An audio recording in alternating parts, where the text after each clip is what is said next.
A paz do Senhor, professores, sejam bem-vindos a mais uma EBD em Síntese podcast. E hoje estou aqui com a nossa querida irmã Carla, professora, está para nos ajudar. Paz do Senhor, Carla. Paz do Senhor, Manu, a paz do Senhor, queridos professores. É um prazer muito grande poder estar aqui com você. Então, Carla, seja bem-vinda nesse momento, nessa lição conosco. E hoje estamos aqui para trazer algumas orientações e dicas para vocês da lição de número 2, que tem por título As Promessas de Deus para Israel. Né? Lembrando que esse trimestre nós estamos estudando a lição As Promessas de Deus, confie e viva as bênçãos do Senhor, porque fiel é o que prometeu. Com o comentarista, né, o nosso querido pastor Elinaldo Renovato. Então, professores, os objetivos da lição de hoje são detalhar a promessa divina a Abraão acerca de tornar sua descendência uma nação sacerdotal que testemunharia os feitos de Deus entre as nações, elencar as promessas de Deus a respeito de Israel para o seu desenvolvimento como nação e, por fim, destacar a posição de Israel no tocante à salvação e a promessa quanto ao seu futuro espiritual. Então, essa lição, ela vai trazer justamente para a gente, né, as promessas que Deus fez para abençoar a Israel, né? E até vai falar sobre as maldições, né? Sobre aqueles que a amaldiçoassem. Então, eu vou começar com a irmã Carla trazendo aqui algumas orientações e dicas para vocês nessa aula. Ok, Manu. Então, eu acho que é interessante a gente destacar que todas essas promessas que foram feitas, né, a Abraão, ao povo de Israel, elas são promessas divinas que têm propósitos específicos, né? Não foram, vou fazer essa promessa porque Abraão é legal. Não. Existia um plano futuro relacionado a essas promessas, né? Então, a palavra-chave da nossa lição, que é descendência, né? Eu queria trazer justamente uma atividade para a gente falando sobre essa questão da descendência. Então, qual seria a minha sugestão para os professores? A gente pode fazer um slide, ou pode ser um cartaz, né? Quem não tem essa tecnologia na sua igreja, pode ser um cartaz. Pode usar o quadro para fazer também. E aí eu trouxe essa sugestão para vocês, vou compartilhar aqui com vocês um slide, tá? Da minha sugestão, que é a gente confeccionar em forma de cartaz, como eu falei, ou pode ser feito também no quadro, falando sobre a descendência de Abraão. Então, você pode pesquisar na internet, você vai ter, né, o nome desses descendentes. E o que que a gente vai trazer para os nossos alunos? A gente vai mostrar para eles, ou se você for fazer no quadro, vai confeccionando com eles, né? O nome lá de Abraão, o nome de Agar, que foi a serva com quem Abraão teve filho, Sara, Ketura, que foi a segunda esposa dele. E aí a gente vai colocar o nome desses filhos, né? Desses descendentes. Depois você vai pedir para os seus alunos para lerem, né, o nome e procurarem os seus próprios nomes entre esses descendentes. Provavelmente, né? Você pode falar assim, procure o seu nome, o seu sobrenome, porque vai que tem algum aluno que tenha o nome aí Isaac, Ismael, né? Aí não vai dar certo. Mas aí você vai falar para os seus alunos procurarem os seus próprios nomes dentre esses descendentes. Provavelmente os seus alunos não vão encontrar os seus próprios nomes aí entre esses descendentes. Por quê? Porque para ser, né, descendente de Abraão, ele precisaria o quê?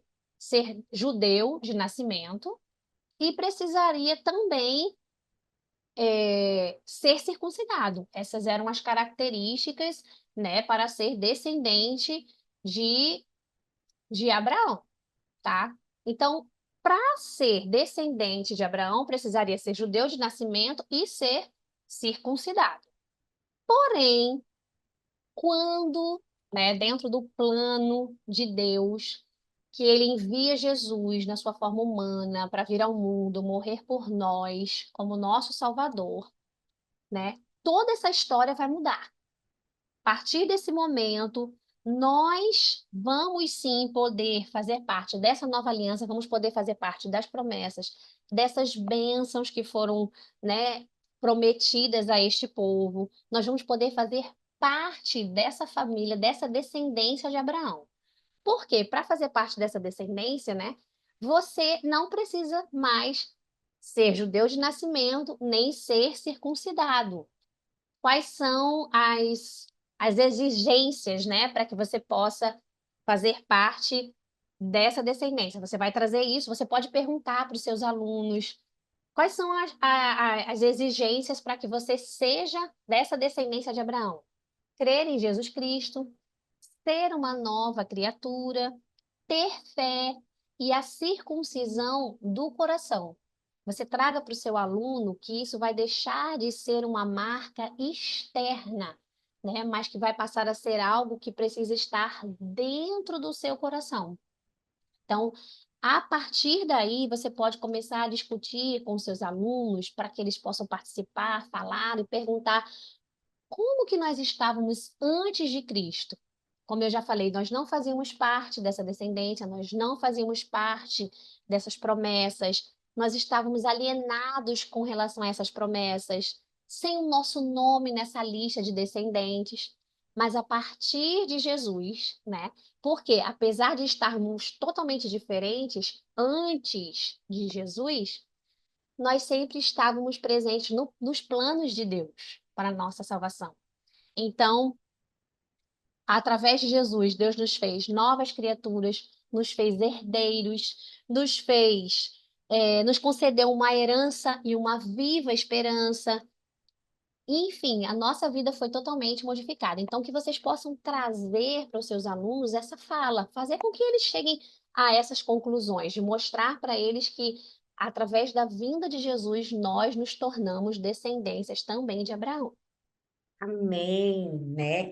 Muito bom, principalmente para iniciar, professor, trabalhando justamente a palavra-chave da nossa lição, né? Como vocês podem ver.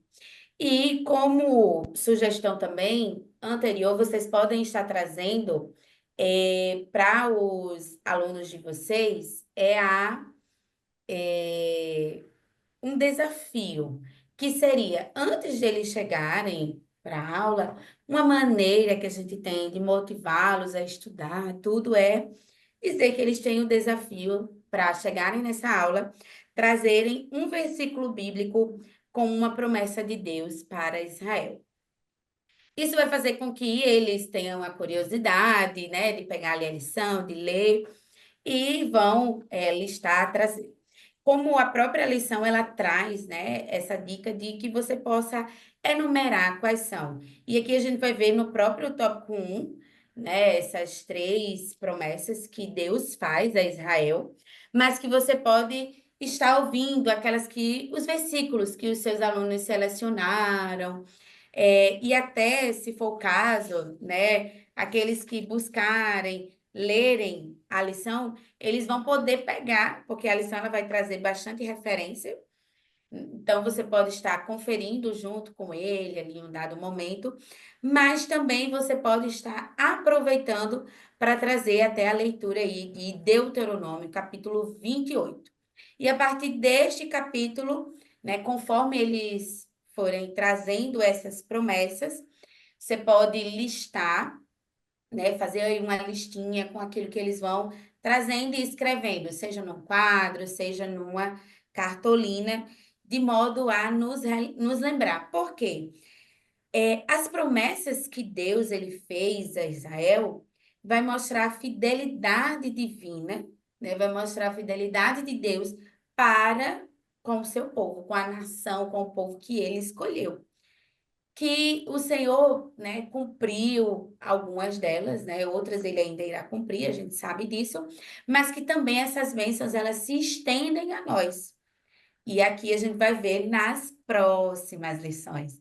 Mas aí você pode perguntar, né, de que maneira essas bênçãos que vocês listaram ela se estende a nós. E aí entra até a questão do que a irmã Carla falou, né? Quando Deus prometeu a Abraão que ele seria pai, né, de uma grande nação, então nós fazemos parte, né? Aí a partir da vinda de Cristo, né, de reconhecê-lo como nosso único Salvador. Então nós, quando o aceitamos, fazemos parte aí também deste povo. Então é nesse sentido, né, que você pode estar trabalhando e, claro, mais detalhadamente, professor, estudando, vendo a lição, você vai conseguir maiores elementos para estar trabalhando junto ao seu aluno essa lição.